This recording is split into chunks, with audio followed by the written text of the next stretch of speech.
علمنا وارزقنا الإخلاص في القول والعمل كاملا ونسألك اللهم علما نافعا لا ينسى وتوفيقا دائما آمين يا رب العالمين. Alhamdulillah kaum muslimin rahimani wa rahimakumullah. Kita lanjutkan program hafalan seluruh Al-Quran dan kita sudah sampai pada surah Al-Kahf dan kita mengambil 10 ayat terakhir dari surah Al-Kahf ayat 101 sampai dengan ayat 110. Ini sebenarnya adalah 11 ayat, tetapi memang kita pilih begini karena kalimatnya bersambung. Baik, kita baca surat Al-Kahfi ayat 100. A'udzu billahi minasy syaithanir rajim. Wa'aradna jahannama yawma idzil lil kafirina 'arda. الذين كانت أعينهم في غطاء عن ذكري وكانوا لا يستطيعون سمعا أفحسب الذين كفروا أن يتخذوا عبادي من دوني أولياء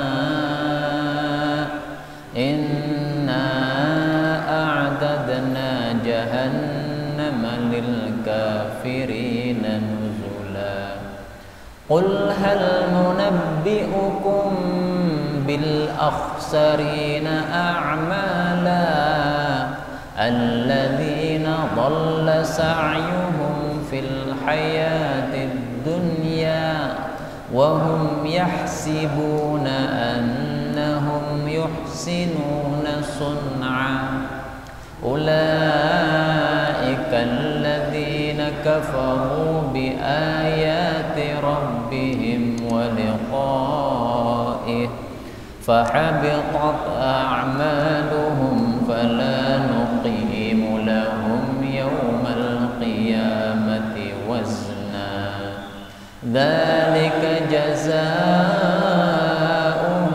جهنم بما كفروا واتخذوا آياتي ورسلي هزؤا إن الذين آمنوا وعملوا الصالحات كانت لهم جنات الفردوس نزلا خالدين فيها لا يبغون عنها حولا قل لو كان البحر مدادا لكلمات ربي لنفد البحر قبل أن تنفد كلمات ربي ولو جئنا بمثله مددا قل إنما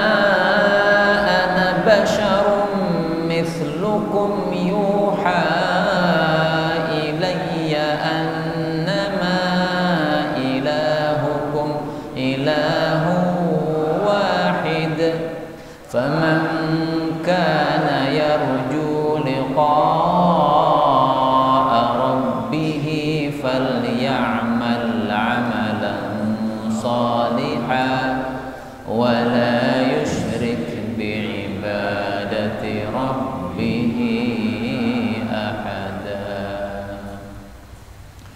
Alhamdulillahirabbil alamin. Allahumma arhamna bil Qur'ani amin. Sebelum kita bicarakan tafsirnya, kita bicarakan qiraatnya. Yang pertama pada ayat 102, min duni auliya. Ini boleh ya-nya dibaca fathah. Min duniya auliya, seperti lakum dinukum waliyadin.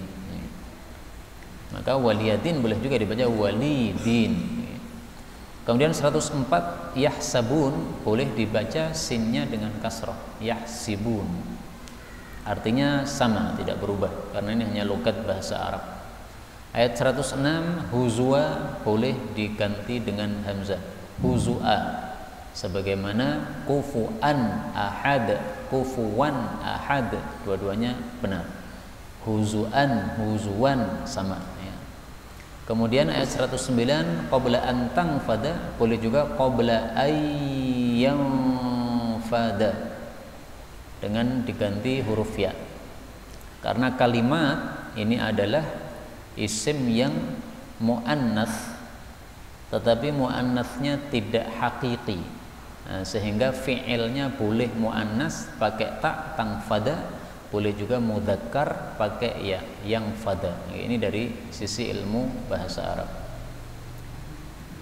Tayyib, kaum muslimin rahimani wa rahimakumullah, kenapa akhir dari surah Al-Kahfi kita hafalkan?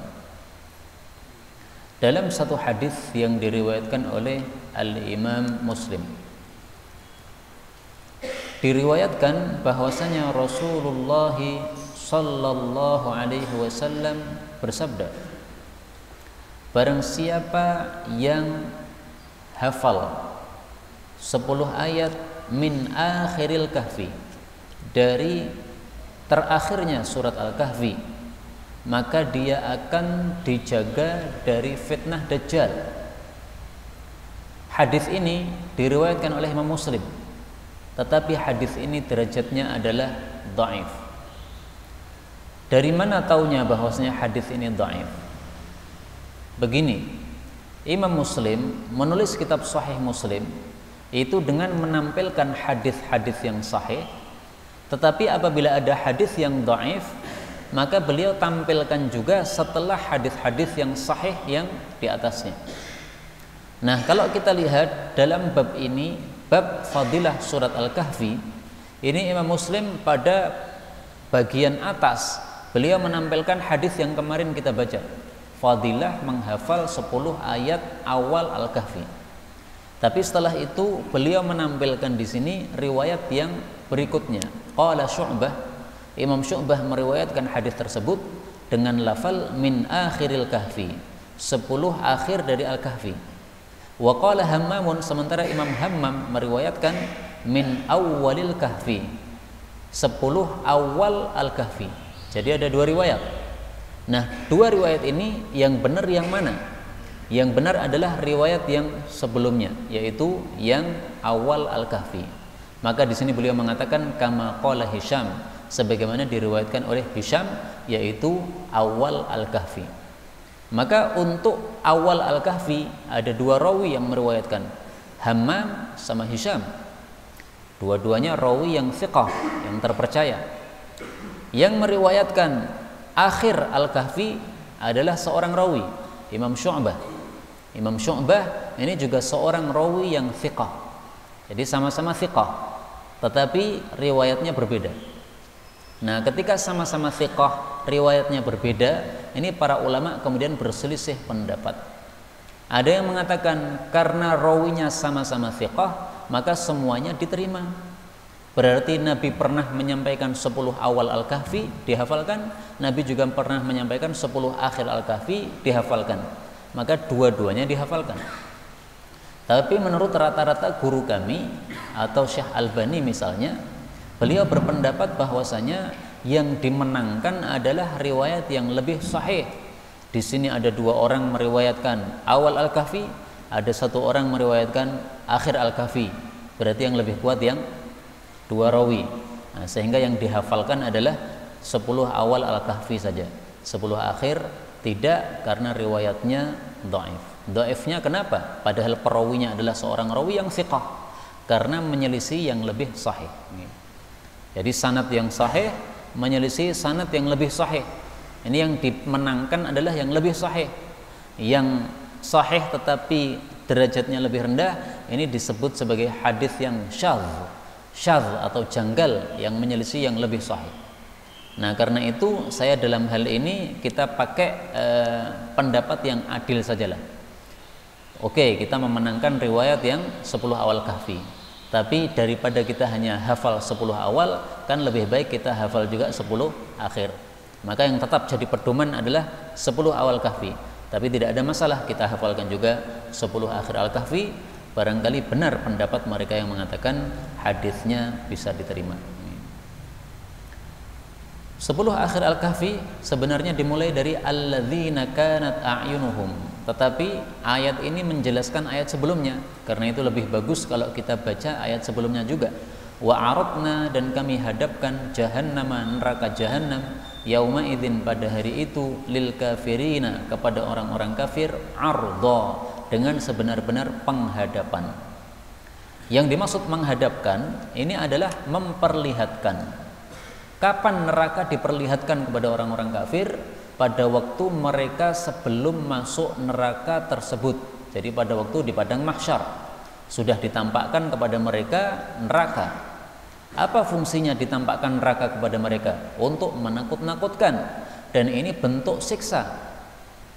Karena kalau seseorang sebelum dipenggal lehernya, dihunus dulu pedangnya, kemudian pedangnya diasah di depan mata dia, ini sudah ketakutan dulu. Ketakutan ini sudah satu siksaan.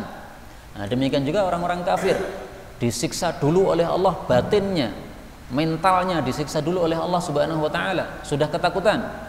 Baru setelah itu betul-betul dicemplungkan dalam neraka. Na'udzubillahi min syarri dzalik.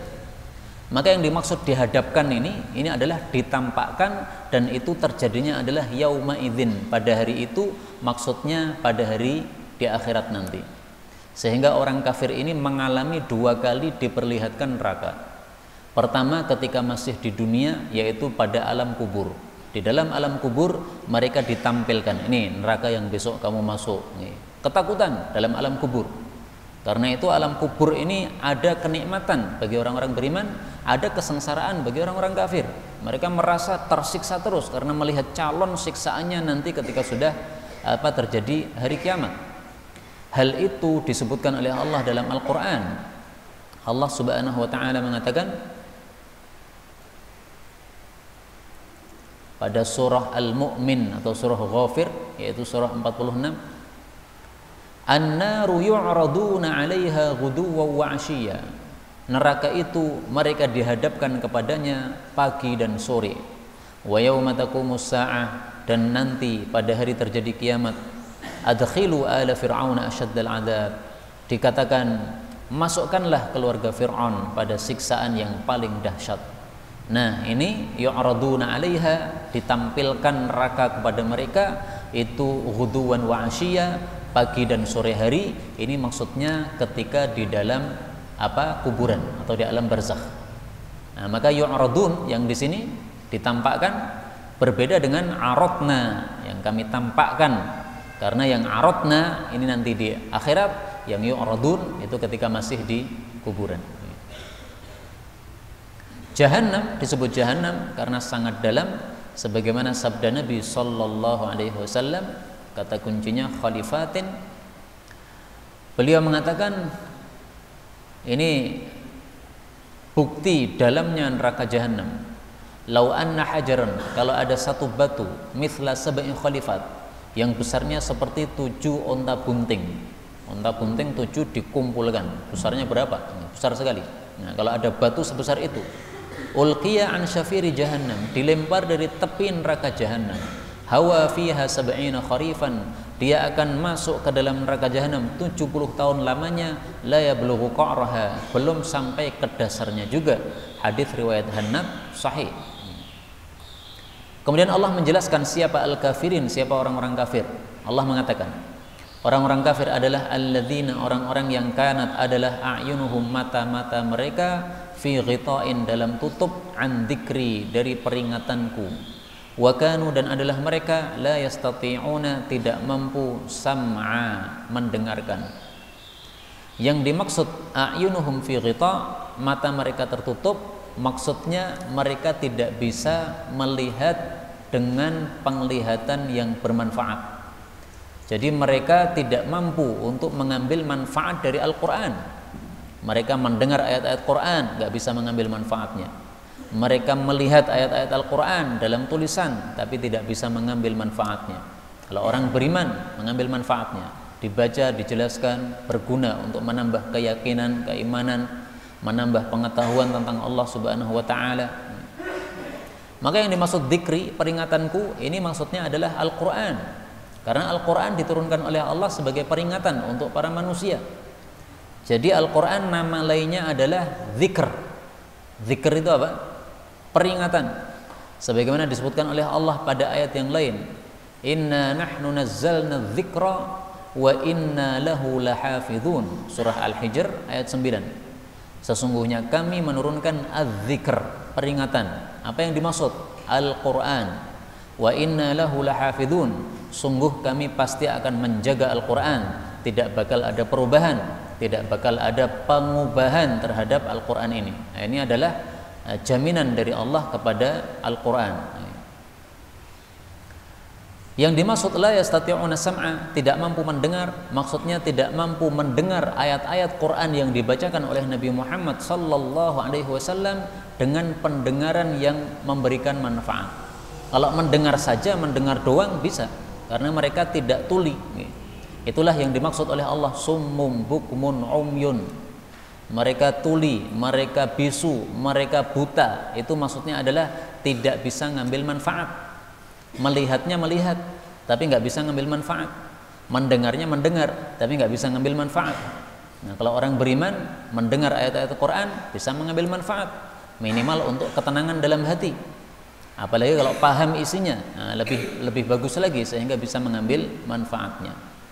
Allah bertanya, afahasiba, apakah menyangka alladzina kafaru, orang-orang kafir, ayyattakhidhu, bahwasanya mereka menjadikan ibadi, hamba-hambaku, min duni, dari selainku, aulia, sebagai wali-wali. Inna, sesungguhnya kami, a'tadna, kami telah menyiapkan jahannama, neraka jahannam, lil kafirina, bagi orang-orang kafir, nuzula, sebagai tempat tinggal. Yang dimaksud ibadi, hamba-hambaku, ini makhluk-makhluknya Allah. Jadi orang-orang kafir menjadikan makhluk Allah sebagai sesembahan. Nah, ini tidak benar seperti ini, karena mereka bukan sesembahan. Apakah menjadikan berhala, apakah menjadikan tokoh, ataukah menjadikan apapun, pokoknya disembah selain Allah Subhanahu wa ta'ala, ditaati selain Allah. Nah, itu tidak benar, diingkari oleh Allah Subhanahu wa ta'ala. Allah mengatakan, qul, katakanlah, hal, apakah, nunabbi'ukum, kami memberikan berita kepada kalian. Maksudnya apakah mau saya kasih tahu, bil akhsarina, orang-orang yang paling rugi, a'mala, amalnya. Jadi ada orang yang beramal tapi rugi, Pak. Beramal tidak dapat pahala, ini rugi. Beramal tidak dapat hasil, ini rugi. Nah, muncul pertanyaan, siapa orang yang paling rugi amalnya? Apakah orang muslim yang riya dalam beramal, seperti orang-orang munafik yang kalau sholat itu sholatnya hanya riya saja? Apakah mereka adalah orang-orang kafir ataukah siapa? Nah, Allah menjawab, mereka adalah alladzina, orang-orang yang dhalla sa'yuhum, sesat pekerjaan mereka atau usaha mereka, fil hayatid dunya, dalam kehidupan dunia, wahum, sementara mereka itu, yahsibun atau yahsabun, mereka menyangka, annahum, bahwasanya mereka, yuhsinuna, sudah memperbagus, sun'a, perbuatan. Siapakah mereka? Sebagian ulama tafsir mengatakan mereka adalah orang-orang Khawarij. Sebagian ulama mengatakan mereka adalah orang-orang kafir, ahli kitab dan sebagainya. Ahli kitab itu sungguh-sungguh ibadah, Pak. Malam hari mereka nggak tidur, mereka juga melakukan puasa, tapi nanti nol pahalanya di hadapan Allah Subhanahu wa ta'ala. Maka itu berarti dhalla sa'yuhum, sia-sia amalan mereka. Sesat itu maksudnya sia-sia. Sia-sia itu maksudnya nggak ada hasil. Itulah yang dimaksud oleh Allah pada ayat yang lain. Allah mengatakan pada surah yang sering kita baca pada hari Jumat, yaitu surah Al-Ghasyiyah, amilatun nasibah tusla naron hamiyah, atau tasla, dua qiraat. Amilatun, dia sudah beramal, nasibatun, berpayah-payah. Orang-orang Yahudi, orang-orang Nasrani, mereka berada di tempat sembahyang mereka untuk sembahyang. Mereka juga sungguh-sungguh ibadahnya, sebagaimana umat Islam sungguh-sungguh ibadahnya. Tetapi mereka ibadahnya itu tusla naron hamiyah, akhirnya nanti masuk neraka, nggak ada pahala. Padahal sudah lelah, sudah payah. Ini yang menyebabkan Sayyidina Umar menangis-nangis terseduh-seduh. Kenapa? Melihat seorang rohib, seorang ahli ibadah dari Yahudi atau Nasrani, malam hari sungguh-sungguh ibadah kepada Allah Subhanahu wa ta'ala. Kemudian Sayyidina Umar pada malam hari biasanya kelilingan kampung, ya, untuk mengetahui rakyatnya. melihat ada orang yang ahli ibadah seperti itu dari kalangan ahli kitab, maka dia nangis, dia teringat dengan ayat ini, amilatun nasibah tusla naran hamiyah, sudah beramal payah-payah malah masuk ke dalam neraka, enggak ada nilainya di hadapan Allah Subhanahu wa taala. Nah, bagi yang mengatakan bahwasanya alladzina dhalla sa'yuhum fil hayatid dunya itu adalah orang-orang khawarij, maka bisa juga tafsir seperti ini, meskipun asalnya ayat ini bicara tentang orang-orang kafir. Jadi asalnya ayat ini memang bicara orang kafir. Orang kafir adalah orang yang paling rugi amalnya. Diketahui dari ayat-ayat setelahnya, ulaikal ladzina kafaru bi ayati rabbihim. Berarti kan orang-orang kafir. Kalau orang khawarij bukan alladzina kafaru bi ayati rabbihim. Orang kafir itu mereka memang tidak percaya dengan Quran. Kalau khawarij masih percaya dengan Quran. Tetapi mereka memahami Quran dengan pemahaman sendiri, tidak pakai pemahaman ulama, sehingga mereka sesat gara-gara itu, mudah mengkafirkan orang lain dan sebagainya. Nah, maka ketika orang-orang khawarij dimasukkan dalam ayat ini adalah dimasukkan karena adanya kemiripan mereka dengan orang-orang kafir, sama-sama ruginya. Mereka beramal tidak dapat pahala, sama juga khawarij beramal tidak dapat pahala. Kenapa? Amalnya tidak disertai dengan mutaba'ah, mengikuti sunnah Rasulullah sallallahu alaihi wasallam. Orang khawarij kita tahu, mereka jidatnya semuanya hitam-hitam. Hitamnya sampai seperti lutut, Pak. Jadi untuk membedakan jidat dengan lututnya orang khawarij nggak bisa, karena mirip, sama. Saking ngapalnya jidat mereka sebagaimana ngapalnya lutut mereka. Kalau kita kan tetap beda, nggih. Lutut kita lihat lebih hitam daripada jidat kita, karena lutut kita lebih banyak tersentuh tanah. Bahkan ketika bayi tersentuh terus karena kita merangkak terus. Tapi jidat nggak begitu. Nah, orang khawarij saking dahsyatnya mereka ibadah, sholat malamnya kuat, akhirnya mereka sampai menyelisih sunnah Rasul Shallallahu Alaihi Wasallam. Padahal amalan tidak diterima kecuali memenuhi dua syarat. Syarat pertama harus ikhlas, syarat yang kedua harus mutaba'ah sesuai sunnah. Orang khawarij konon mereka sholat subuhnya lama. Kenapa lama? Baca surat Al-Baqarah. Sholat subuh, salam, matahari sudah terbit. Jadi mungkin 2 jam sholat subuhnya, Pak. Mulai jam 4, selesai jam 6. Nah, ini kan menyelisih sunnah seperti ini. Nabi nggak pernah sholat subuh selesai matahari sudah terbit, nggak ada seperti itu. Ini adalah ibadah yang tidak mutaba'ah, tidak sesuai sunnah, tidak diterima oleh Allah Subhanahu wa taala. Karena itu kalau orang khawarij dimasukkan oleh sebagian ulama tafsir pada ayat ini adalah karena kemiripan mereka. Maka dalam bab ini saya temukan satu kaidah, kapan ayat-ayat tentang orang kafir itu bisa diterapkan kepada sebagian kaum muslimin. Nah, kaidahnya saya temukan di dalam kitab Sufwatut Tafasir karya Syekh Ali As-Sabuni rahimahullah hafizahullahu taala.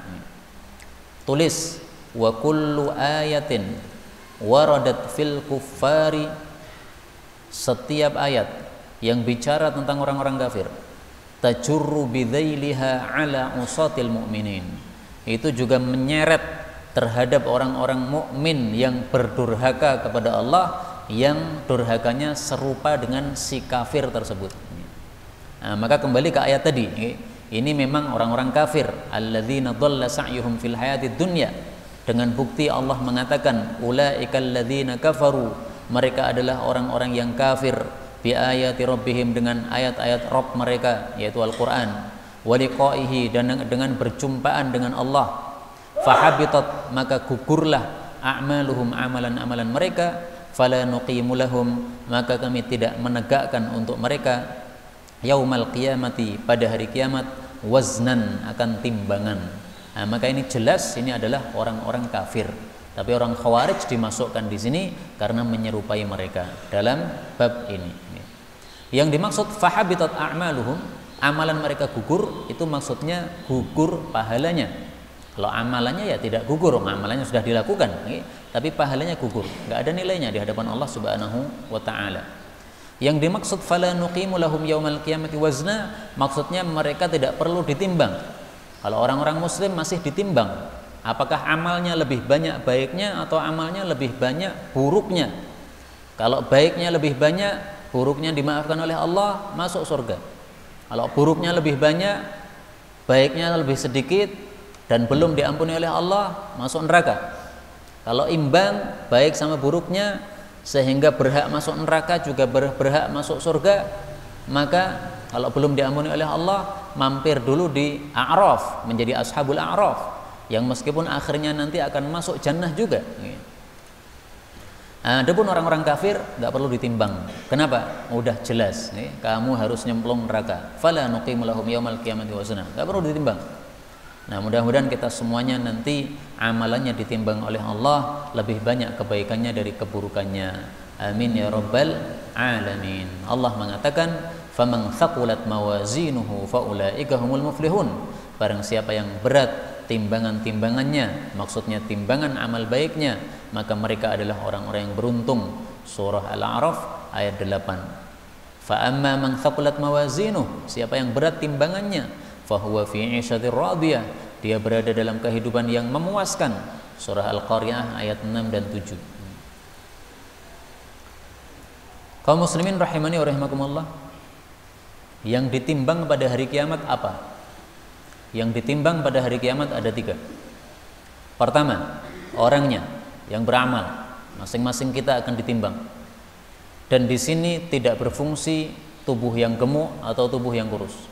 Belum tentu tubuh yang kurus timbangannya ringan, karena yang ditimbang ini bukan tubuhnya, tetapi amal yang sudah dilakukan oleh tubuh tersebut. Kalau tubuh kita gemuk, bobotnya berat 200 kilo misalnya, tapi amalnya ringan, maka nanti ringan juga di hadapan Allah Subhanahu wa taala. Kalau tubuhnya kecil, krempeng kayak Ibnu Mas'ud, sehingga ketika dia naik pohon kemudian tersingkap betisnya, semua orang ketawa saking kurusnya betis tersebut, tetapi Nabi SAW mengatakan betisnya Ibnu Mas'ud ditimbang di hadapan Allah, beratnya tidak ada tandingannya, ya, beratnya sangat berat. Ini karena amalnya. Maka masing-masing kita akan ditimbang oleh Allah Subhanahu wa taala. Yang kedua, yang ditimbang adalah amalnya. Karena amal kita nanti akan ada bentuk. Kita melakukan salat, nah salat itu nanti akan ada bentuknya. Kita membaca Quran, amalan kita membaca Quran akan ada bentuknya. Kita membaca surat Al-Baqarah akan ada bentuknya, akan ada wujudnya. Nah, wujud-wujud dari amalan tadi akan ditimbang oleh Allah Subhanahu wa taala. Kemudian yang ketiga adalah catatan amalnya. Catatan amal yang sangat lebar sekali, yang dalam hadis sahih disebutkan lebarnya seperti mata sejauh mata memandang. Berapa mata memandang kita? Sejauh berapa? Ya udah, itu lebarnya catatan amal kita. Karena setiap hari amalan kan dihitung, ditulis oleh malaikat. Nah, padahal kita hidup mungkin 60 tahun, ya 70 tahun. Nah, amalnya semuanya dicatat oleh malaikat, itu nanti juga akan ditimbang oleh Allah Subhanahu wa taala. Karena itu kaum muslimin rahimani wa rahimakumullah, marilah kita mengingat sabda Nabi sallallahu alaihi wasallam. Beliau mengatakan, tuba, bahagia, liman wajada, bagi orang yang mendapatkan fi sahifatihi, pada catatan amalnya, istighfaran katsira, istighfar yang banyak. Hadis sahih. Maka minimal baca istighfar 100 kali. Astaghfirullahalazim wa atubu ilaih. Astaghfirullahalazim wa atubu ilaih. Astaghfirullahalazim wa atubu ilaih. Ini sampai 100 kali minimal. Ini PR untuk masing-masing kita supaya kita bisa istiqamah di dalam melakukannya. Dan berikanlah PR ini kepada semua murid panjenengan dan demikian juga semua keluarga panjenengan, sehingga ini bisa amalnya bisa berterus-terusan sampai hari kiamat. Allah mengatakan dzalika, itu adalah jazaohum, balasan mereka jahannam, neraka jahannam, bima kafaru, dengan sebab mereka kafir. Wattakhadhu, dan mereka telah menjadikan ayati, ayat-ayatku, wa rusuli, dan rasul-rasulku, huzua, sebagai perolok-olokan. Jadi orang kafir itu memang wataknya suka memperolok-olok, mengejek, melecehkan Al-Quran atau Rasul. Sehingga kalau kita lihat Perancis kafir mengejek, membuat karikatur Nabi SAW, ya memang itulah watak mereka. Tidak usah heran. Justru kita heran kenapa mereka melakukan begitu. Itu karena kesalahan kita sendiri. Ini kita herannya bukan karena perbuatan mereka, tapi herannya kenapa mereka berani melakukan. Nah, itu menunjukkan kita ini dalam kondisi lemah, umat Islam. Kalau umat Islam kondisi kuat, nggak bakal mereka berani melakukan seperti itu. Karena kasus karikatur Nabi sudah ada sejak zaman kuno dulu. Pada masa Sultan Abdul Hamid, mereka orang-orang kafir buat karikatur Nabi. Maka beliau kirimi surat, siapa yang buat karikatur? Segera turunkan, kalau tidak kami serang. Maka mulai hari itu sudah nggak ada lagi karikatur Nabi SAW. Nggak berani, karena umat Islam masih kuat, masih ada khilafah. Begitu khilafah sudah lenyap seperti sekarang ini, berkali-kali kejadian serupa kita alami. Tidak hanya sekali ini, sudah berapa kali orang buat karikatur Nabi itu? Berkali-kali, yaitu karena menunjukkan bahwa kita lemah. Nah, justru itu yang mengherankan kita. Kenapa kita lemah? Itu karena kita meninggalkan jihad fisabilillah dan kita lebih sering bertentangan atau bermusuhan sama muslim. Itu yang menyebabkan lemah. Kalau kita bersatu, maka kita tidak akan lemah sebagaimana dalam kondisi sekarang ini. Sebagaimana Allah Subhanahu wa taala menyebutkan di dalam Al-Qur'anul Karim,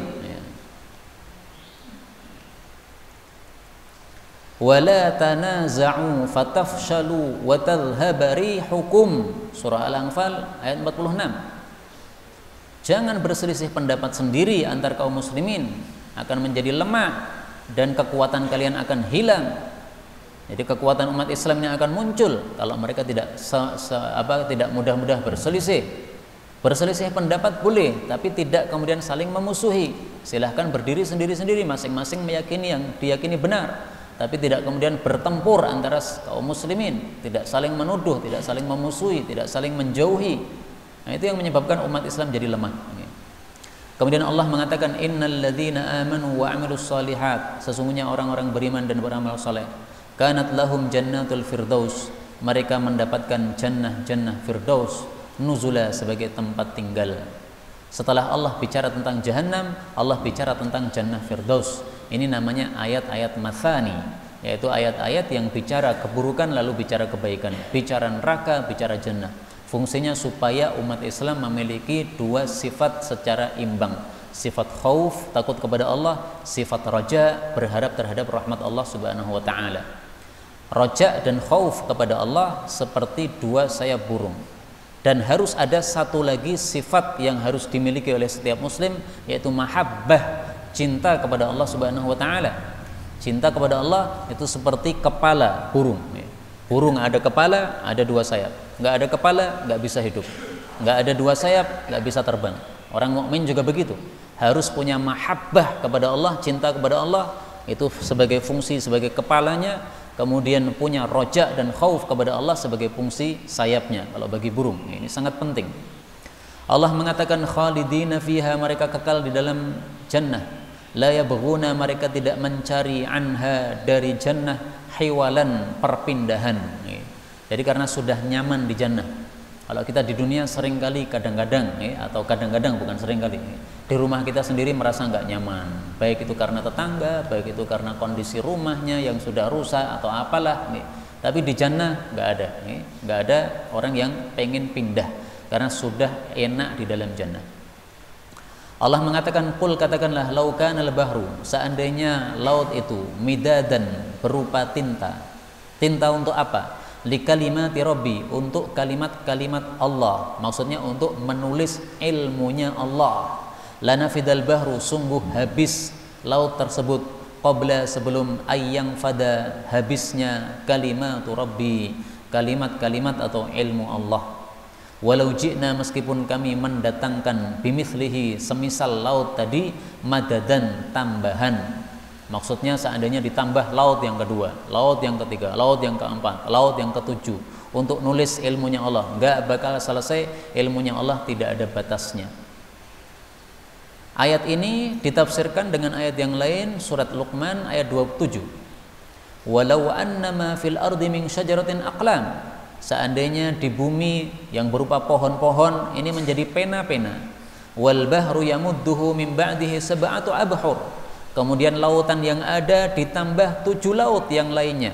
Ma nafidat kalimatullah, tidak akan habis kalimat-kalimatnya Allah untuk ditulis. Jadi pena-pena dibuat dari semua pohon yang ada di atas muka bumi, nulis kalimatnya Allah, ilmunya Allah, gak bakal habis. Ilmunya Allah seperti lautan yang sangat banyak airnya. Ilmu yang kita miliki Semua manusia ilmunya ini seperti kita kalau mencelupkan jari pada lautan tersebut. Maka ilmu kita adalah air yang nempel pada jari, ilmunya Allah seperti lautan yang sangat luas tersebut. Tidak ada bandingannya sama sekali. Karena itu tidak pantas seseorang sombong karena dia sudah punya ilmu yang banyak. Merasa dipanggil di mana-mana sebagai profesor, doktor, banyak karyanya, tebal-tebal karyanya. Kemudian sombong, ilmumu seberapa kalau dibandingkan ilmunya Allah Subhanahu wa taala? Enggak ada nilainya sama sekali di hadapan Allah Subhanahu wa taala. Makanya Rasulullah kemudian disuruh mengatakan, "Qul," katakanlah, "innama ana," sesungguhnya tiada lain saya ini, "basyarun mithlukum," manusia semisal kalian. "Yuha ilayya," diberi wahyu, diwahyukan kepada saya, "annama," bahwasanya tiada lain, "ilahukum," Tuhan kalian, "ilahun wahidun," Tuhan yang satu, sesembahan yang satu. "Faman kana," maka barang siapa adalah, "yarju," mengharap, "liqa'a rabbih," berjumpa dengan Allah, maksudnya beriman dengan perjumpaan kepada Allah di hari kiamat, "falyamal amalan shaliha," maka hendaklah dia beramal amal yang saleh, "wala yusyrik," dan janganlah menyekutukan, "bi ibadati rabbih," peribadatan kepada Allah, "ahadan," dengan seorang pun. Inilah dalil bahwasanya amalan manusia yang diterima oleh Allah itu kalau memenuhi dua syarat. Syarat pertama, harus amalannya, ibadahnya sesuai cara Nabi SAW. Syarat yang kedua, harus ikhlas karena Allah. Syarat yang pertama, Allah mengatakan di sini, "Falyamal amalan shaliha," hendaklah dia beramal saleh. Beramal saleh itu gimana? Yang sesuai dengan cara Nabi SAW. "Wala yusyrik bi ibadati rabbih ahada," jangan syirik. Riya termasuk syirik. Nah, maka kalau tidak ikhlas tetapi riya, tidak ada nilainya di hadapan Allah, nggak ada pahalanya.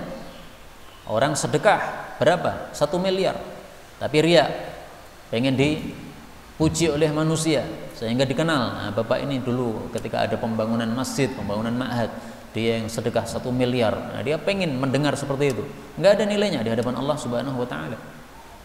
Riya dicampur ikhlas, nggak bisa. Kalau ada riya berarti ikhlasnya hilang. Ikhlas ya ikhlas, riya ya riya. Maka tidak bisa seseorang meniatkan, saya pengen infak, niatnya dua, pahala dari Allah dan juga pengen riya, nggak ada nilainya.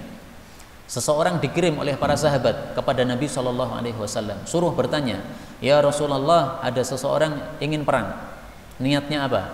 1, pengen dapat pahala, 2, supaya dia terkenal." Nah, maka berarti riya. Maka Rasulullah SAW mengatakan, "La syai'a lahu," dia nggak ada pahala sama sekali. Maka para sahabat yang bertanya belum puas dengan jawaban ini, nyuruh orang itu untuk bertanya lagi, atau nyuruh orang lain untuk bertanya lagi. Nabi menjawab sama, "La syai'a lahu." Mereka kirim orang lagi, bertanya lagi. Maka mereka mengatakan, "Barangkali kamu salah dengar dari sabda Nabi SAW. Coba tanya lagi. Barangkali pertanyaanmu salah, coba dijelaskan pertanyaanmu." Niatnya dua, niat cari pahala Allah, tapi juga pengen terkenal dengan sebab jihad tadi. Nabi menjawab sama, "La syai'a lahu," nggak ada pahala. Kenapa? Karena niatnya riya tidak mungkin sambung dengan ikhlas. Ikhlas ya ikhlas, riya ya riya. Wallahu ta'ala alam bisawab. Inilah pelajaran yang dapat kita sampaikan pada sore hari ini. Benarnya dari Allah, dan apabila ada salahnya, fa astaghfirullahal azim li wa lakum.